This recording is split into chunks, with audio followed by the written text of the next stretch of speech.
Haveli studio, শূন্যতে আলো। ঘটনাগুলো অনেকে বলে আমরা কিচ্ছা কাহিনী কয়ে বানায়া বানায়া ওয়াজ করি। কথা বলেন ঠিক কিনা বলেন? এখন আমি ওয়াজ করতেছি, একটু পরে আমি ওয়াজ করতে পারবো ইনশাআল্লাহ। এখন ওয়াজ চলবে, একটু পরে ওয়াজ হবে।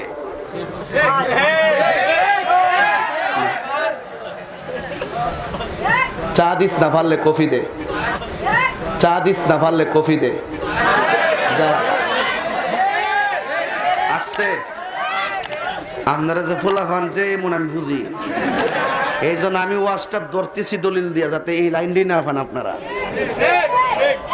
কারণ জানেন যে আমার বন্ধু যেমন আছে শত্রু, আর সবচেয়ে বড় হইল এই 1 2 3 4 5 6 মিডিয়া যারা আসছো, তোমরা আমার 2.5 ঘন্টা ওয়াজের 2 ঘন্টা 15 মিনিট যদি ডাইনে আমি কোনো কথা জাগাও, এইগুলা কাইটটা দিও।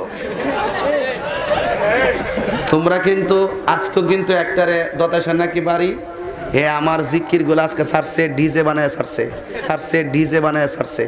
পর আমি ফোন দিছি তারে, ফোন দিয়ে আমি ডাইরেক্ট আজকে আসার পথে আমি কিন্তু ফোন করে বলছি যে বাবা তুমি আমার এলাকার ছেলে, তুমি আমার জিকির গুলাই প্রচার করো, জিকির ভিতরে আবার বাজনা ঢোকায়া এরকম রং করে আবার সাল্লা কেন? আমি কিন্তু আমার যদি মনে করো যে আমি সাফুরির ফুলা, এটা না, কিন্তু আমি কিন্তু তোমার গোলাফানিও খাওয়ানোর মতো ক্যাপাসিটি আমার আছে। আমি কিন্তু তোমার গোলাফানিও খাওয়ানোর মতো ক্যাপাসিটি আমার আছে। কথা বুঝাইতে পারছি? এই জন্য ভালো যা কিছু আছে ভালো কিছু প্রচার করেন। আপনারা কিন্তু ইচ্ছে করলে দিনের খেদমতটা যদি ভালো কিছু করেন, তাহলে আল্লাহ আপনাদের ব্যবসায় বরকত দিবে। আসতে এটা মানে হুজুর ইডি কই না, কিছু কোন লাগতো না। এটা সিস্টেম হলো এটা যে হুজুর এগুলি ভালো লাগে, ওয়াজ দরকার নাই।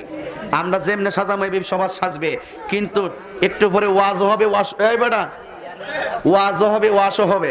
তো আমি একটা কথা বলতে চাই, মুসলমানের জায়গায় থাকতে হবে। কথা বলেন ঠিক কিনা? আপনারা কারা কারা ঘুমিয়ে গেছেন হাত তোলেন। ঘুমাইলে আবার হাত তোলো কেমনে? হুন্ডে ঘুমাই গেলে কি হাত তোলা যায় নাকি?